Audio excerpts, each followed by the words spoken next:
Alright, I made it here to Cedar Point. I was not planning to come here this year. The weather kind of forced me to change some plans, so I'm gonna get to have a day here.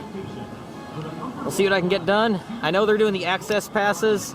I do have a fast lane that I pre-purchased, so we'll see if I can redeem that. The tents, real easy. You just walk right through, although you do have to go through a whole bunch of switchbacks. So you do a lot of walking before you get through, but you keep moving, so it's real good. I think that was the best ride I've ever had on Rougarou.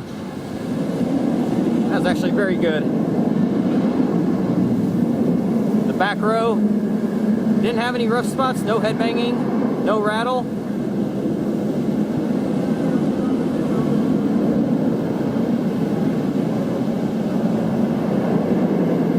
I like this low to the ground section. I still think it was better as Mantis, but that was a good ride. There's like several airtime moments in there, especially if you sit in the back.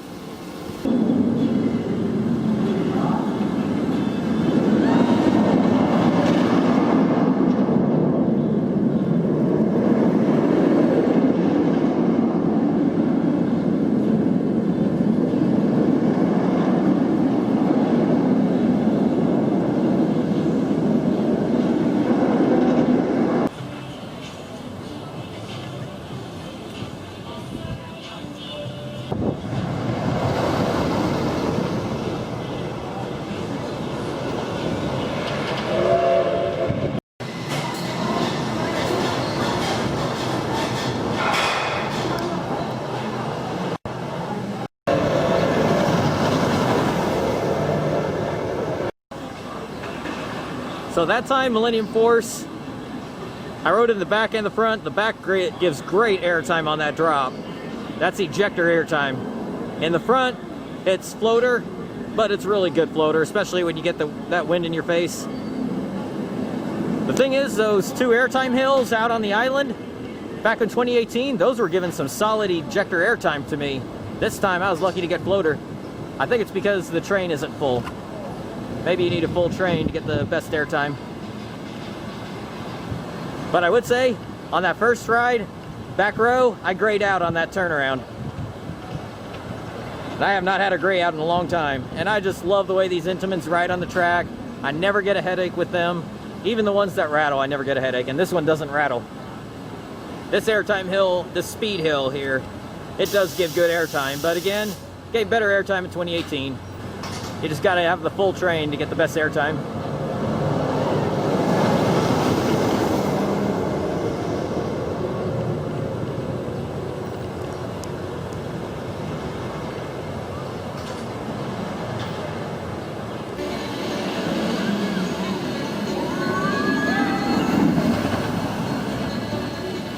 They're not doing the spray.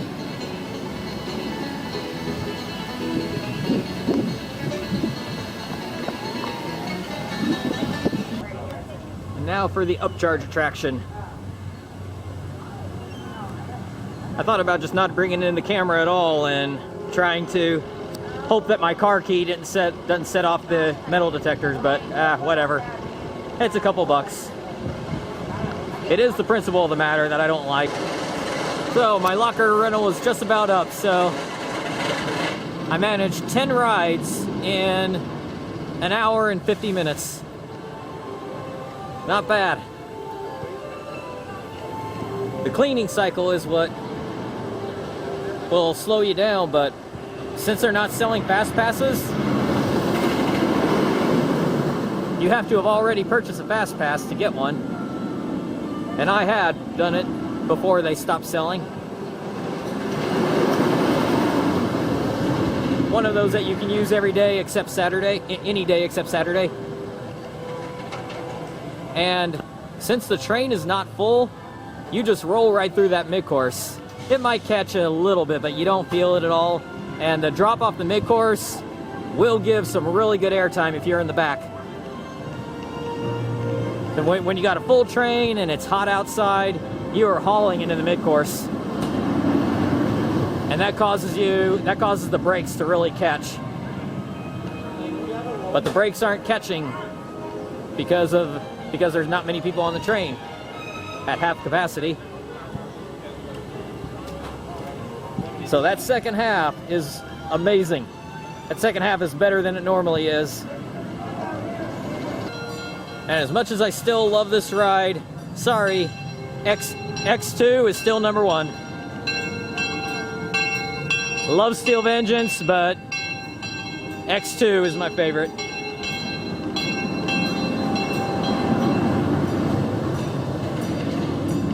This is an extremely long ride, and it is relentless.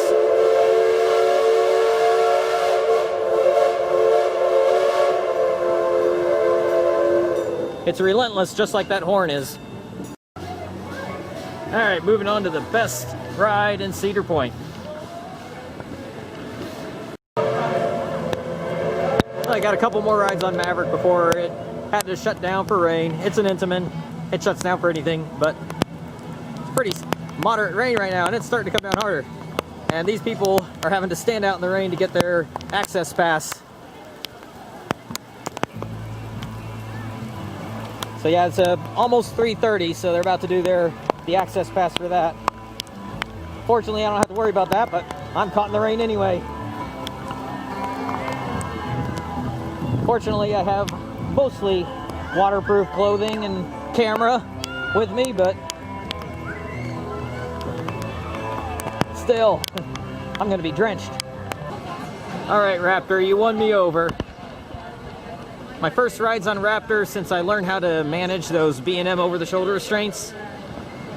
Always hated Raptor before. Now I like it. Those were good rides. I did 3 rides.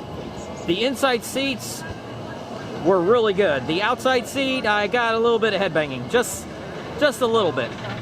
Like I said, I know how to manage those restraints now. If you don't, then that could be pretty brutal. So, yeah, hot or cold. Some people really dislike Raptor. Those are probably the ones that don't know how to handle the restraints, which is really most of the people. It's just that some people are willing to put up with the pain. Some people aren't bothered by the pain.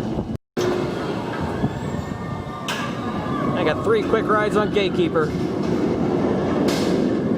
It's as great as ever.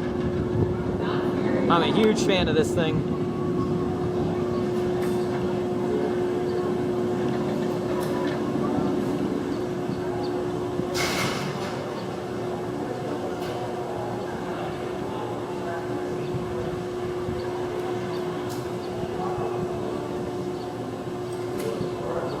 I don't even care that the second half or the last 20% of the ride doesn't do anything.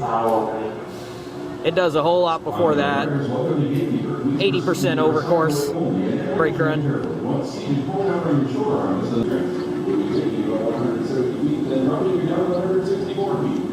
This has got to be the smoothest B&M ever made. As a reminder, please wash and sanitize your hands often to defend against the spread of COVID-19. Let's maintain.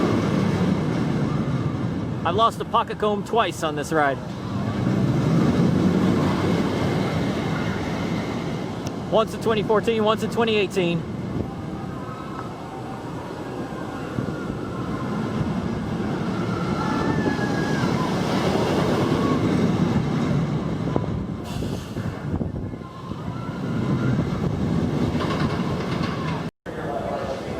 Oh, front row on Top Thrill Dragster.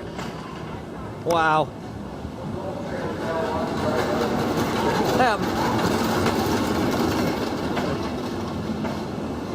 So I'm like, I don't know what my favorite is here. I don't know if I like Steel Vengeance or Top Thrill Dragster more.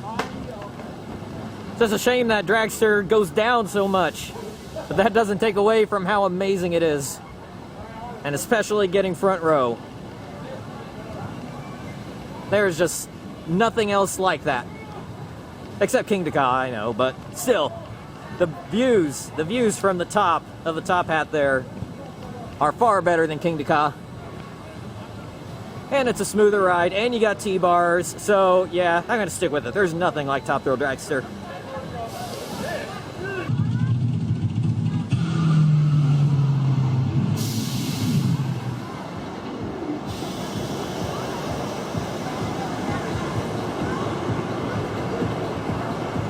Just every ride on this, I am in shock and awe as we're going through it.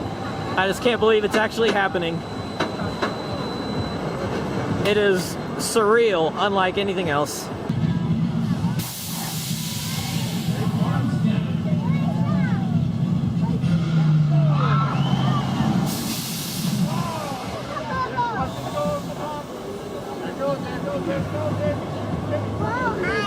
Hi.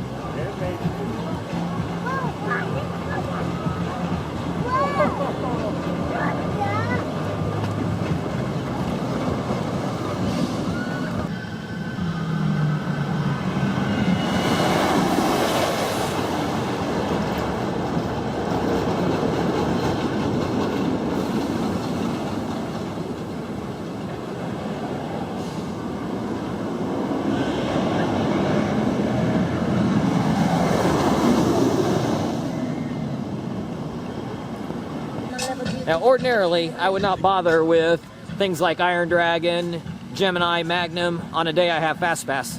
You don't need Fast Pass for those rides, but since I only had one day here, I wanted to get it all. Well, my last ride today was on Maverick. Not quite the last public ride of the day, but close enough. There's still some people riding Steel Vengeance. It's 8 o'clock on the button right now.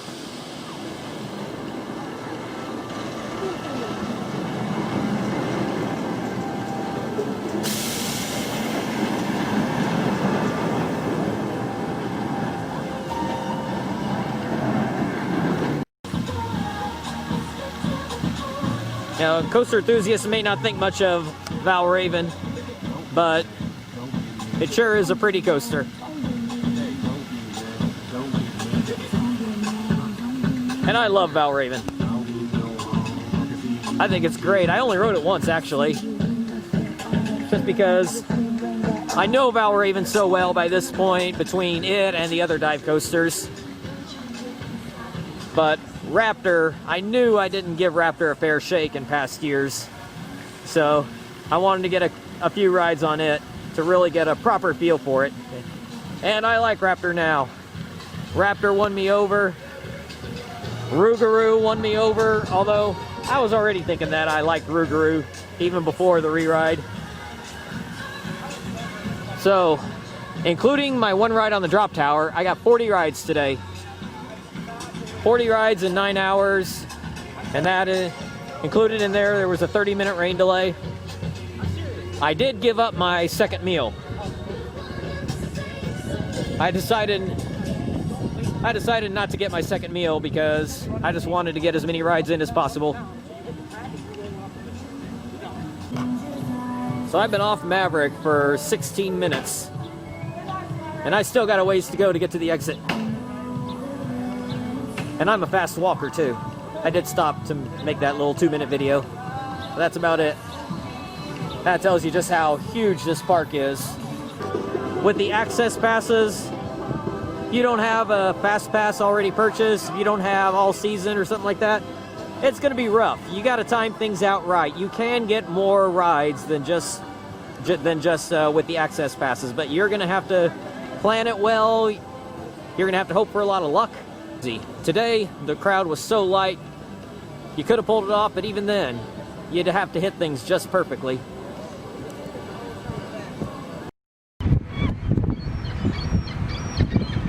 Sun's about to set.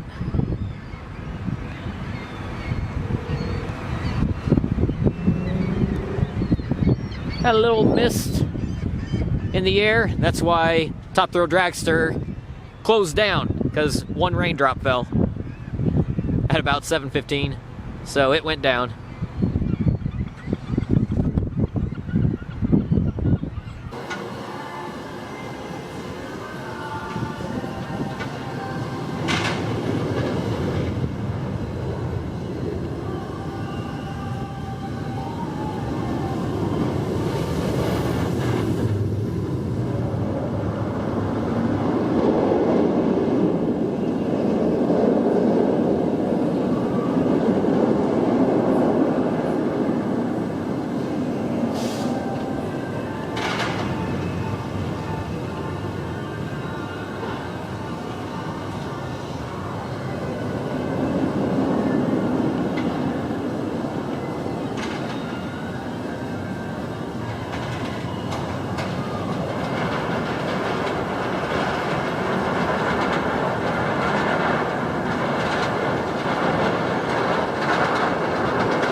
lost pretty much all those records, I believe. It's so weird that this was even more popular than Steel Vengeance on some days in 2018, and now, just two years later, it's already forgotten about.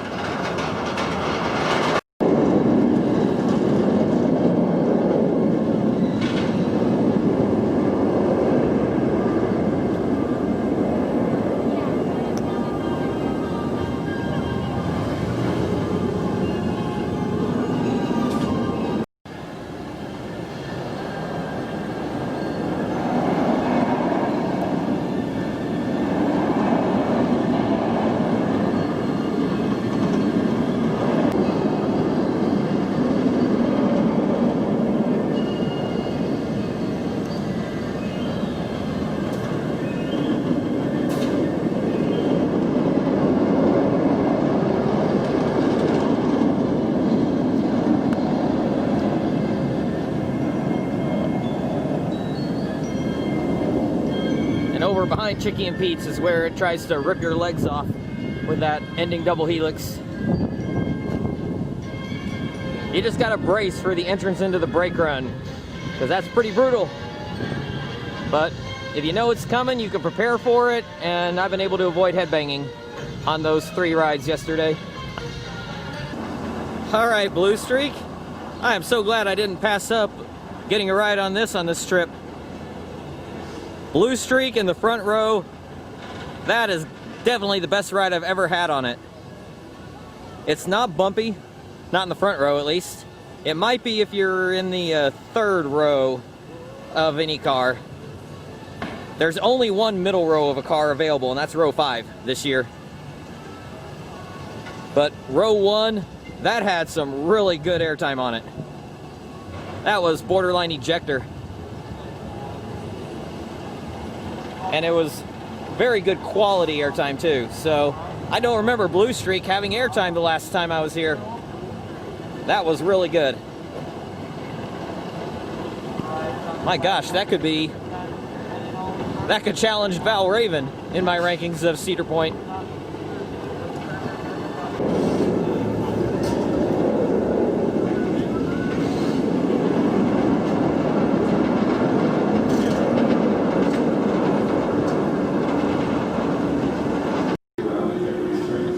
I know it's an uncommon opinion, but Gatekeeper is the best B&M ever made. Of course, that is subjective, that's just my opinion. But for me, this is the crown jewel. This is B&M's masterpiece.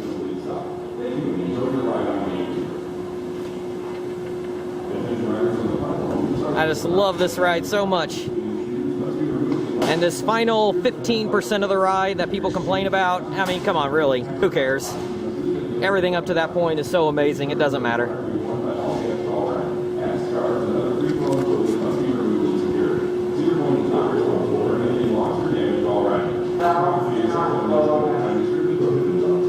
I just got a front row ride on it. Whether you're on the left side or right side, it doesn't matter, this ride is amazing. In fact, I might have to move Millennium Force down to number 5 in the park. Put Gatekeeper ahead of it. So once again, I let Gatekeeper be my last ride before I leave Cedar Point.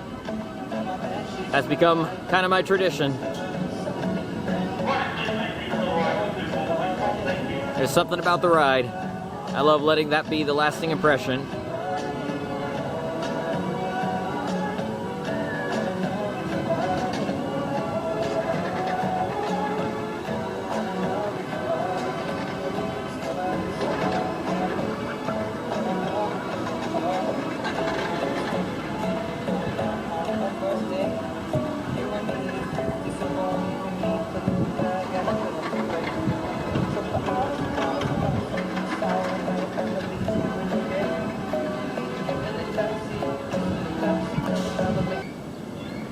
Now, I've never exited the front gate at this hour, only whenever the park was about to close.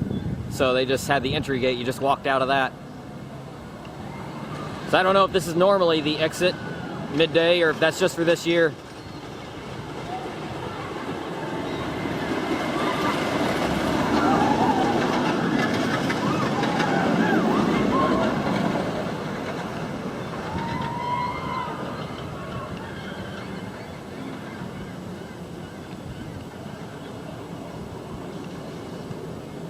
So if you don't have a pass, you got to pick up a re-entry ticket.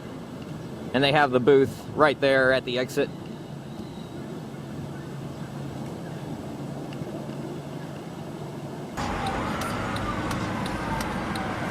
Wasn't even planning to come here this year, but now that I've been here, I don't want to leave.